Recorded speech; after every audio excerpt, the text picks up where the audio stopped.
La obsesión es acaso una de las características más nocivas, más dañinas, más autodestructivas, más profundamente corrosivas que puede tener un ser humano. La obsesión nos disocia, nos transforma en monstruos incapaces de pensar en cualquier otra cosa que no sea el objeto de nuestra obsesión.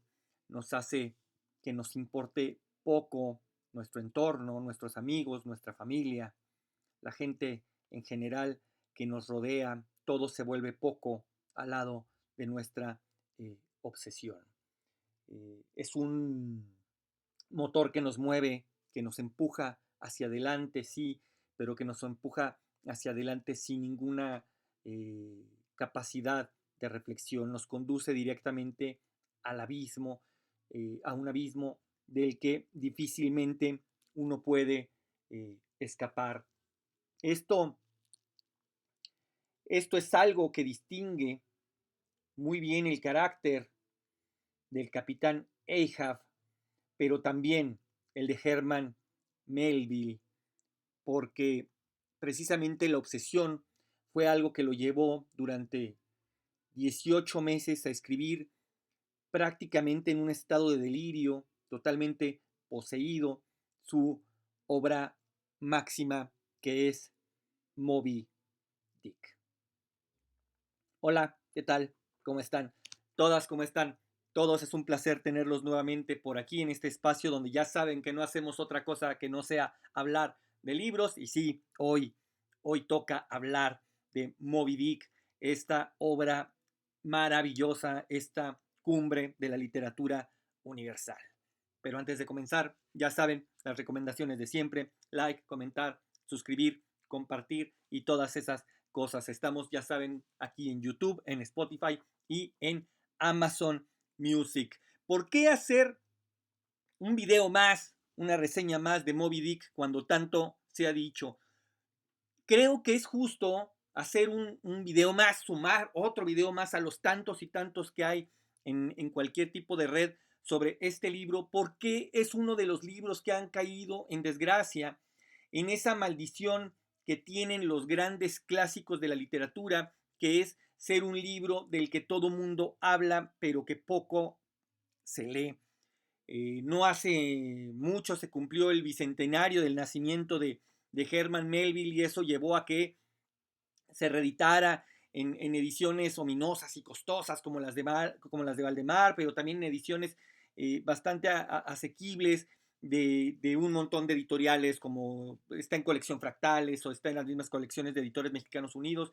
Es decir, es un libro que siempre está ahí y que ahora con más razón, pero insisto, un libro que se lee poco, y parte de ese poco creo que tiene que ver con su monumentalidad, con su escala.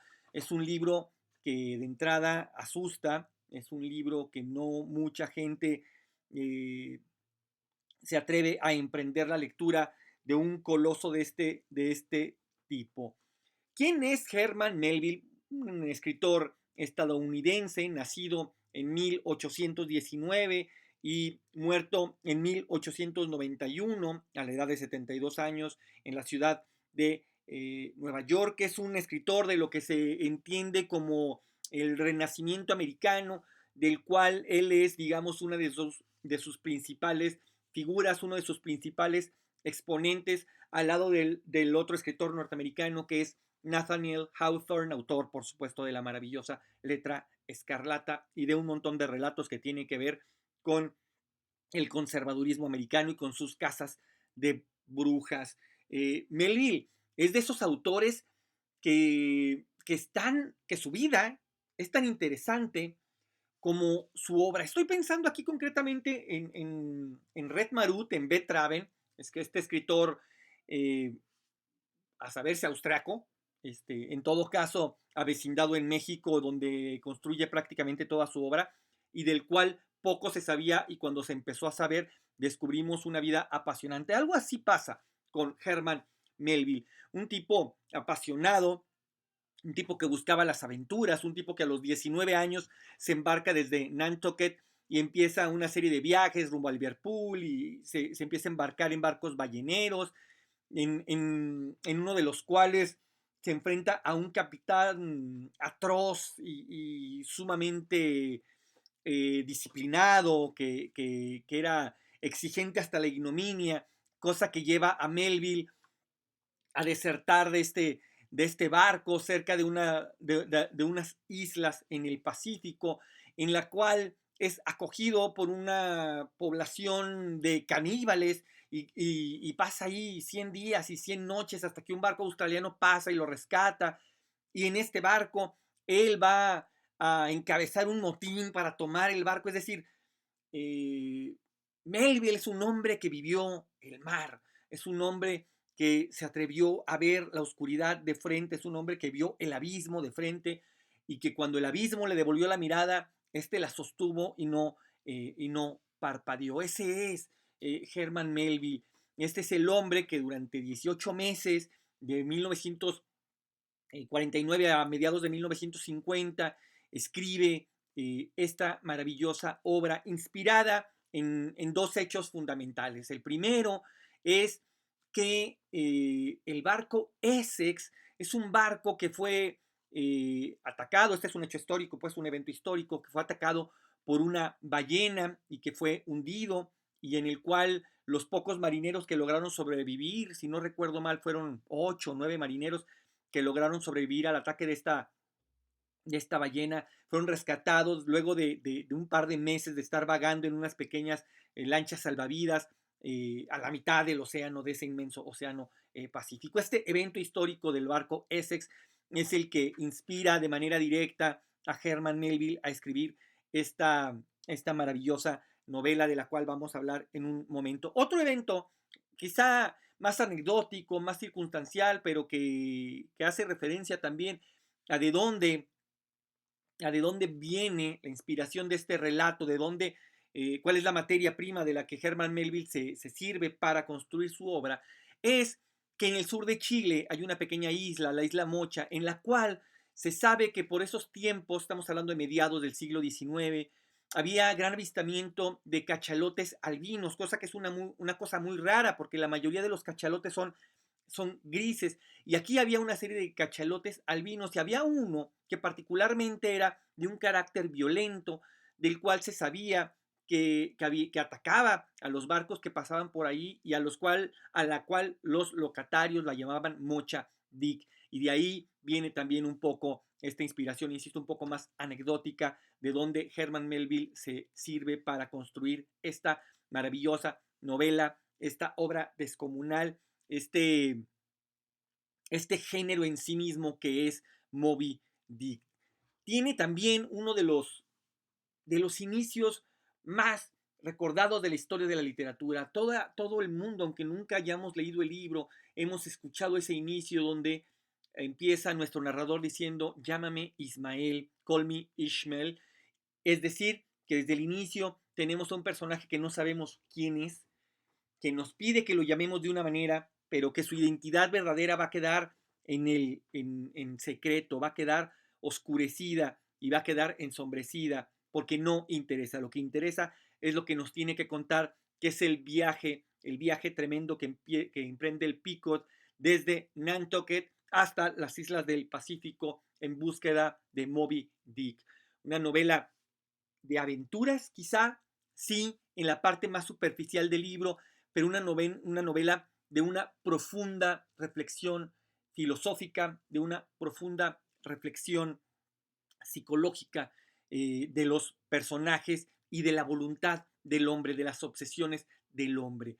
El Pequod es una nave, un bergantín, capitaneado por el capitán Ahab, que es uno de los personajes más maravillosos que se han escrito jamás. Un personaje además que no está, o que está muy poco. En este sentido, quienes no hayan leído Moby Dick, pero sí hayan leído El corazón de las tinieblas, del maravilloso Joseph Conrad, podrán entenderlo de manera perfecta porque es un poco como Kurtz. Yo puedo entender de dónde sale Kurtz a leer Moby Dick, que es un personaje del cual se nos viene hablando en el caso del corazón de las tinieblas, una novela donde nuestro personaje principal también se va a embarcar en una aventura, en este caso a encontrar al capitán Kurtz, que es un capitán que se ha perdido y del cual se tienen noticias terribles y que se nos vienen contando un montón de cosas sobre su carácter, sobre quién es y sobre las cosas descomunales que ha estado haciendo, y cuando llegan se encuentran con un tipo enloquecido, un tipo totalmente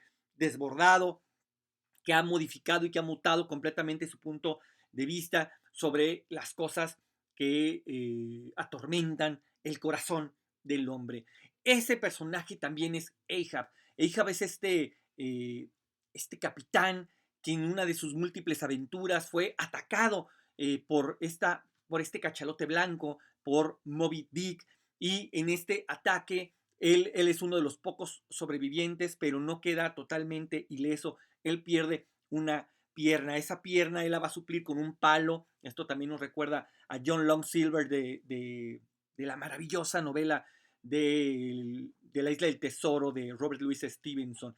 Es escandalosamente aterrador cómo Herman Melville a lo largo de toda la novela, Ahab aparece muy poco y sin embargo siempre escuchamos el golpe de su pierna de palo sobre la cubierta del barco, como si fuera una suerte de maldición, una suerte de metrónomo que les recuerda a los marineros el destino al que están sometidos por la obsesión que tiene Ahab. ¿Por qué? Porque el Pequod originalmente es un barco ballenero que va a salir de Nantucket y que va en una empresa ballenera. Van a cazar ballenas, es el gran mercado del siglo XIX. En ese momento todavía es legal, entonces estos andan en búsqueda de ballenas, pero ya emprendido el viaje, cuando ya se ha rebasado el punto de no regreso, Ahab les revela la verdadera misión del Pequod, que es, por supuesto, dar caza a Moby Dick. En el camino, si se encuentran con ballenas, por supuesto que las van a cazar, pero no es el objetivo. El objetivo es cazar al gran cachalote blanco. Es la historia del hombre contra su obsesión. En este sentido, también, Ahab, entiendo de dónde viene toda esta comparación que se hace con el juez Holden, este personaje majestuoso, inconmensurable, que construye Cormac McCarthy en Meridiano de Sangre, un personaje sumido en sus pensamientos, sumido en sus obsesiones, un personaje rodeado de demonios y movido por sus demonios. Eso también es el capitán Ahab. Eh, esta novela, que es descomunal, es tan grande que se pone por encima de los defectos que pueda tener, porque los tiene, y se ha hecho mucho hincapié en ellos, quizá demasiado, y digo que quizá demasiado porque si bien ahí están los defectos, no importan en lo absoluto. Por un lado, desde el principio tenemos a nuestro narrador que va a ser Ishmael, y de pronto el personaje narrador desaparece. Herman Melville, sumido en este delirio que lo lleva a escribir, tiende a olvidar cosas durante la escritura del libro, y uno de ellos es quién es su narrador, porque de pronto Ishmael desaparece y la narración continúa sin él. Entonces, eso sumado a que Ishmael es un narrador poco confiable, hace que el lector de pronto se pierda un poco con el quién nos está contando la historia. Por otro lado, es una novela donde la erudición se vuelve narración, donde la capacidad y el conocimiento que tenía Melville para hablar de los cachalotes, para hablar de estos animales majestuosos que pueblan nuestro planeta, llena de tantos datos y es tal la información que de pronto la narración como tal, la historia del pico, la historia de estos marineros que siempre varían en número, que ese es otro error que comete Herman Melville, nunca es el mismo número de marineros, parece ser que de pronto olvidaba cuántos personajes estaba construyendo, más allá de los personajes principales, como son, por supuesto, Ishmael, Stop, Starbuck y el mismo Ahab, por supuesto, el pequeño Pip. Todos los otros personajes están un poco siendo satelitales a la historia, que son los cabestreros, los remeros, que son los pequeños ayudantes, que son la gente que trabaja directamente en la cubierta, la gente que controla los velámenes. etcétera, etcétera, etcétera, nunca es el mismo número. ¿Por qué? Porque Melville estaba tan enfocado en el centro de la historia que olvidaba quiénes eran los que estaban alrededor. Y en medio de eso, justo, es tal su ambición, es tal la escala de la historia que nos está contando, que él juzga necesario contarnos la historia de estos animales, contarnos su majestuosidad, para así contagiarnos un poco de la obsesión que tiene el mismo Ahab y que tiene, por supuesto, el mismo Melville, y lo logra. Esto es una cosa que pocas obras logran. Nos mete en ese pequeño barco, nos mete en ese ballenero. Digo pequeño porque aunque evidentemente es enorme, cuando uno piensa en estos barcos enormes del siglo XVIII, del siglo XIX y todavía de principios del XX, y los compara con nuestros cruceros transatlánticos del día de hoy, pues terminan siendo pequeñas embarcaciones, pequeños botes casi que turísticos, cosa que hace que valoremos de manera más clara la valentía y el arrojo y la capacidad suicida que tenían todos estos hombres al embarcarse a la ferocidad del mar. Entonces, Melville estaba tan obsesionado con esto que se desvía completamente de la narración para contarnos quiénes son estos animales, solo para regresarnos en cada momento que va avanzando contra ese oleaje que va taladrando y que va taladrando la pequeña embarcación, el pequeño pico. Por eso digo, en la parte más alta, en la parte más superficial, sí es una novela de aventuras, sí es una novela en la que un grupo de hombres salen a la mar a conquistar una ballena, pero en el fondo es una profunda reflexión sobre las obsesiones, sobre qué es lo que nos mueve, sobre cuáles son las cosas que perseguimos y todo lo que estamos dispuestos a sacrificar con tal de obtener eso que tanto nos está corroyendo desde dentro, porque entendemos que nada que no sea eso puede llegar a satisfacernos. Es una novela de la cual uno no se puede perder. Es un libro que como pocos, puede ser considerado las cumbres de la literatura universal. Y estoy pensando, por supuesto, en Cervantes con su Quijote, o estoy pensando en Dostoyevsky con Crimen y Castigo, estoy pensando, por supuesto, en el Hamlet de Shakespeare. Es decir, esta novela, que además fue recibida a palos en 1851 cuando se publicó, debe ser considerada, como es considerada y bien merecido, una de las cumbres de la literatura universal, una novela que nadie puede perderse. ¿Por qué digo que en 1851 fue recibida a palos? Porque es una novela que en su momento fue mal leída, fue muy desprestigiada, la crítica la golpeó mucho, sobre todo la crítica inglesa. Es una novela que también en su primera edición no es la que nosotros conocemos, fue muy mutilada por sus editores, de tal suerte que hicieron que Melville fuera para el resto de su vida una suerte de escritor fracasado, porque que fue, nunca emprendió un libro de tal escala, de tal ambición como este. Yo puedo entender que al tiempo que Herman Melville iba acabando con la novela iba a su vez acabando con él. Él queda totalmente deprimido y todas sus siguientes obras van a ser muestra de eso. Para ello está, por ejemplo, el cuento maravilloso de Bartleby el escribiente, del cual Borges dice de alguna manera, y yo estoy de acuerdo con él, que prefigura en alguna medida a Kafka, porque Bartleby es un ser desconcertante. En el texto solo hay dos personajes, que es Bartleby y el narrador es muy oscuro, es muy alejado, muy marginal, y se niega tenazmente a participar de la acción narrada. Entonces es un personaje que no se explica del todo, y a partir de ahí toda la obra de Melville va a ser eh, marcada por esta oscuridad. Billy Boyd, Benito, todas estas, Benito Sereno quiero decir, que es para mucha gente la verdadera obra maestra de Melville. Yo no puedo hablar de ella porque no la he leído, pero tendré que hacerlo muy pronto, por supuesto.